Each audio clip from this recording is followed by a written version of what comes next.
Good morning students. आज हम class 12 में जो है उसी क्रम में कर रहे हैं। आप इसके पहले जो है जीनी व्यतिक्रम में यानी गुणसूत्रीय डिसऑर्डर में क्रोमोसोमल डिसऑर्डर में जो है आप 2 डिसऑर्डर पढ़ चुके हो। पहला था दांत्र कोशिका रक्तता यानी स्किल सेल एनीमिया, और उसी क्रम में दूसरा पढ़ा था फिनाइल कीटोन्यूरिया। तो आज हम तीसरा पढ़ते हैं। आज का हमारा है अगला रंजकहीनता, जिसे इंग्लिश में कहते हैं एल्बिनिज्म। तो आइए आज हम रंजकहीनता समझते हैं। देखिए, रंजकहीनता सबसे पहली लाइन है कि रंजकहीनता होता किस कारण है। तो इसका सबसे जो मोस्ट इम्पॉर्टेंट है, इसका कारण है कि यह अवस्था एक अप्रभावी जीन के कारण होती है। यानी रंजकहीनता जिस व्यक्ति में होगी उसमें इसका कारण बनता है अप्रभावी जीन, यानी कि अप्रभावी जीन के कारण रंजकहीनता उत्पन्न होती है।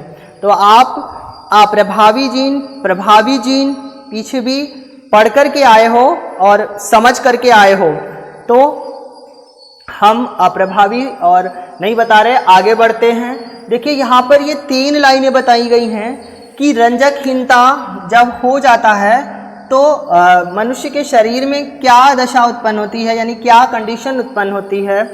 तो देखिए क्या है कि इस रोग से ग्रसित व्यक्तियों के शरीर में मिलानिन रंगा यानी कि मिलानिन पिगमेंट, जब कोई व्यक्ति रंजकहीनता से ग्रसित हो जाता है तो उसके शरीर में मिलानिन पिगमेंट यानी मिलानिन रंगा का संश्लेषण नहीं होता है, यानी मिलानिन संश्लेषित नहीं हो पाता है, जिसकी अनुपस्थिति हो जाती है। यानी जब मिलानिन रंगा का संश्लेषण नहीं हो पाएगा तो अनुपस्थिति हो जाएगी।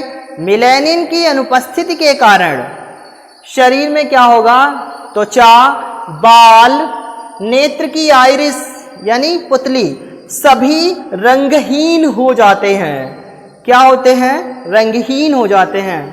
देखिए क्या है कि जो हमारी त्वचा है उसका एक जो सामान्य रंग होता है वो मिलानिन रंगा की उपस्थिति के कारण होता है, यानी मिलानिन पिगमेंट के कारण होता है। परंतु आप अपने वातावरण में इधर उधर देखे होंगे, कुछ ऐसे लोग हमें दिखाई पड़ते हैं जिनके शरीर पर या उनके शरीर की त्वचा पर जो सामान्य रंग होना चाहिए त्वचा का, वो नहीं होता है। और वो किस कारण नहीं होता है, उसके बहुत सारे कारण हो सकते हैं, और उन्हीं कारणों में से एक कारण आपका मिलानिन रंगा का ना होना भी है कि उसके शरीर में मिलानिन रंगा का संश्लेषण नहीं हो पा रहा है, जिसके कारण वो व्यक्ति में मिलानिन की अनुपस्थिति हो जाती है, और मिलानिन की अनुपस्थिति के कारण उसके त्वचा, बाल, आंखों की पुतली का रंग उड़ जाता है। यानी कि कैसा हो जाता है? रंगहीन हो जाता है। उड़ता नहीं है मतलब रंग नहीं होता है, रंगहीन हो जाता है। तो ये था हमारी रंजकहीनता यानी एल्बिनिज्म। जिस रोग से ग्रसित होगा कोई भी व्यक्ति तो उसके शरीर में मिलानिन रंगा नहीं बन पा रहा होगा, संश्लेषित नहीं हो पा रहा होगा। तो मिलानिन की संश्लेषण ना हो पाने के कारण उस व्यक्ति में ये लक्षण दिखाई देंगे कि त्वचा, बाल, आंखों का रंग, पुतली का रंग रंगहीन हो जाएगा। इसके बाद अब हम ये 5 लाइन यानी 4 लाइनें जो दी गई हैं, इस 4 लाइन में बताएंगे कि मिलानिन रंगा का निर्माण क्यों नहीं हो पाता है और किस कारण ये संश्लेषित नहीं हो पाता है। देखिए, मिलानिन का निर्माण टायरोसिन एमिनो अम्ल द्वारा होता है। टायरोसिन एक एंजाइम की उपस्थिति में डाईहाइड्रॉक्सी फिनाइल एलिनीन का निर्माण करता है। देखिए, यहाँ पर जो अंडरलाइन दिए गए हैं इनको आप ध्यान से समझना और लर्न करना, अंडरलाइन करके ही लर्न करना, जिससे आसानी से लर्न हो। कि आपको बता चुके हैं कि जो व्यक्ति एल्बिनिज्म यानी रंजकहीनता से ग्रसित होगा उसके शरीर में मिलानिन का संश्लेषण या निर्माण नहीं हो पा रहा है, जिसके कारण मिलेनिन की अनुपस्थिति हो जाती है। तो अब देखिए कि मिलेनिन का निर्माण किससे होता है। तो मिलेनिन का निर्माण टायरोसिन एमिनो अम्ल द्वारा होता है, यानी जो मिलेनिन पिगमेंट है वो टायरोसिन एमिनो अम्ल द्वारा बनता है। अब क्या स्थिति बनती है कि टायरोसिन एक एंजाइम की उपस्थिति में यहाँ पर एंजाइम का नाम नहीं दिया जाता है, यही बताया गया है कि केवल टायरोसिन एक एंजाइम की उपस्थिति में डाईहाइड्रॉक्सी फिनाइल एलेनिन बनाता है, डाईहाइड्रॉक्सी फिनाइल एलेनिन का निर्माण करता है। और डाईहाइड्रॉक्सी फिनाइल एलेनिन जब बन जाता है तो ये डाईहाइड्रॉक्सी फिनाइल एलेनिन मिलेनिन रंगा का निर्माण करता है। यानी यहाँ पर 3 शब्दों को याद रखना है। टायरोसिन जो है ये एक एंजाइम की उपस्थिति में डाईहाइड्रॉक्सी फिनाइल एलेनिन बनाता है और यही डाईहाइड्रॉक्सी फिनाइल एलेनिन मिलेनिन रंगा का निर्माण करता है। लिखा भी है कि इस निर्माण करता है जिससे मिलेनिन का निर्माण होता है। अब क्या कंडीशन, ये तो सामान्य दशा थी, यानी ये सामान्य रूप से हमारे शरीर में होता है कि टायरोसिन एंजाइम या टायरोसिन एमिनो अम्ल एक एंजाइम की उपस्थिति में डाईहाइड्रॉक्सी फिनाइल एलेनिन बनाता है और वही डाईहाइड्रॉक्सी फिनाइल एलेनिन से मिलेनिन रंगा का निर्माण होता है, जिससे हमारे शरीर की त्वचा पर या त्वचा का रंग जो है वो सामान्य बना रहता है। परंतु जब ये त्वचा का सामान्य रंग नहीं रहता है, त्वचा रंगहीन हो जाती है, तो हम उसे एल्बिनिज्म या रंजकहीनता कहते हैं। तो अब रंजकहीनता की क्या दशा बनती है वो यहाँ पर 2 लाइन में ही बताया गया है कि अप्रभावी जीन के कारण, ये सबसे बड़ा कारण है, अप्रभावी जीन के कारण। यही कारण है जिसके कारण एल्बिनिज्म होता है कि अप्रभावी जीन के कारण इस एंजाइम का संश्लेषण नहीं हो पाता, यानी एंजाइम का नाम नहीं दिया गया है परंतु एंजाइम है, ठीक है। तो अप्रभावी जीन जब हो जाएगा तो उसके कारण जो है एंजाइम का निर्माण नहीं होगा तथा टायरोसिन से मिलेनिन का निर्माण नहीं हो पाता है।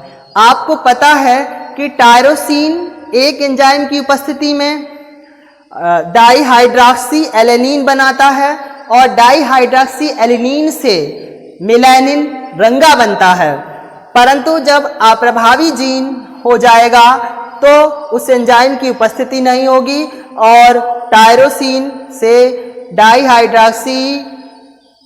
डाईहाइड्रॉक्सी फिनाइल एलेनिन नहीं बनेगा और जब डाईहाइड्रॉक्सी फिनाइल एलेनिन नहीं बनेगा तो उससे मिलेनिन का निर्माण भी नहीं हो पाएगा। यही 4 लाइन की जो थ्योरी है यहाँ पर 2 समीकरणों में दर्शाई गई है। देखिए 2 समीकरणें बहुत आसानी से समझने का हम प्रयास करते हैं। ये सामान्य दशा है, पहली जो समीकरण है ये सामान्य है, ये हमारे शरीर में होती रहती है, यानी जो व्यक्ति सामान्य है, नॉर्मल है, जिसमें कोई रंजकहीनता नहीं है, उसमें किस प्रकार से मिलेनिन रंगा बनता है। और दूसरी समीकरण है ग्रसित दशा, यानी जब व्यक्ति रंजकहीनता से ग्रसित हो जाएगा तो उसके शरीर में मिलेनिन रंगा के निर्माण की क्या दशा होगी, हम आसानी से समझ लेते हैं। देखिए आपको बताया है कि टायरोसिन एमिनो अम्ल एंजाइम की उपस्थिति में डाईहाइड्रॉक्सी फिनाइल एलेनिन बनाता है। अब यहाँ पर ये जीन ए लिखा हुआ है, यानी अप्रभावी जीन पहले भी होगा और दूसरी कंडीशन में भी अप्रभावी जीन होगा, परंतु यहाँ पर एंजाइम है, यहाँ पर नहीं है, परिवर्तन हो जाएगा। तो पहली समीकरण में आपको बता रहे हैं, आप समझिए कि टायरोसिन एमिनो अम्ल एंजाइम की उपस्थिति में डाईहाइड्रॉक्सी फिनाइल एलेनिन बनाता है। अब यहाँ पर ये DOPA लिखा गया है, यानी कि शॉर्ट में लिखा गया है, डाई का D ले लिया गया है, उसके बाद हाइड्रो का O लिया गया है, फिनाइल का P और इलेनिन का A लिया गया है, इसलिए DOPA लिख दिया गया शॉर्ट में।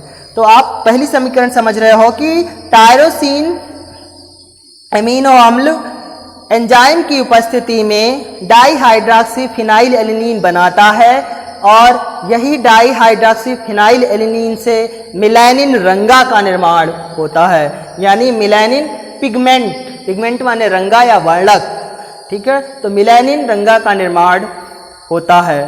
तो ये सामान्य दशा थी, परंतु जब यही रोग हो जाएगा तब क्या दशा होगी, देखिए ग्रसित दशा में कि टायरोसिन एमिनो अम्ल को जब एंजाइम नहीं मिल पाएगा, यानी टायरोसिन एमिनो अम्ल एंजाइम की अनुपस्थिति में नो DOPA, नो माने नहीं, DOPA से तात्पर्य है डाईहाइड्रॉक्सीफिनाइल एलिनीन का निर्माण नहीं हो पाएगा। यानी जब टायरोसिन एंजाइम, टायरोसिन अमीनो अम्ल को एंजाइम नहीं मिलेगा और एंजाइम जब नहीं मिलेगा तब डाईहाइड्रॉक्सीफिनाइल एलिनीन नहीं बनेगा, और जब डाईहाइड्रॉक्सीफिनाइल एलिनीन नहीं बनेगा तो नो मिलेनिन सिंथेसिस, सिंथेसिस से तात्पर्य है संश्लेषित। तो जब DOPA का निर्माण नहीं हो पाएगा तो नो मिलेनिन सिंथेसिस, तो मिलेनिन रंगा का संश्लेषण नहीं हो पाएगा, यानी मिलेनिन रंगा नहीं बनेगा। जब मिलेनिन रंगा नहीं बनेगा तो एल्बिनिज्म रोग उत्पन्न हो जाएगा, यानी कि रंजकहीनता रोग उत्पन्न हो जाएगा। तो इस प्रकार से आप दोनों समीकरणों के माध्यम से रंजकहीनता को बहुत अच्छे से समझ सकते हो, ठीक है। तो इस समीकरण को आप हिंदी में भी लिख सकते हो, टायरोसिन को टायरोसिन डाईहाइड्रॉक्सीफिनाइल एलिनीन, मिलेनिन रंगा को मिलेनिन वर्णक या मिलेनिन रंगा पिगमेंट को, इसी प्रकार टायरोसिन नो DOPA, यानी यहाँ पर लिख दोगे अनुपस्थित डाईहाइड्रॉक्सी फिनाइल एलिनीन, या लिख सकते हो कि निर्मित नहीं होता है, आप जैसे भी यहाँ पर नहीं मिलेनिन संश्लेषित होगा तो रंजकहीनता एल्बिनिज्म हो जाएगा। इसी के साथ आज का टॉपिक रंजकहीनता यानी एल्बिनिज्म समाप्त होता है। आप इसमें जो अंडरलाइन वर्ड हैं उनको अंडरलाइन करके ही लिखना और अच्छे से समझना।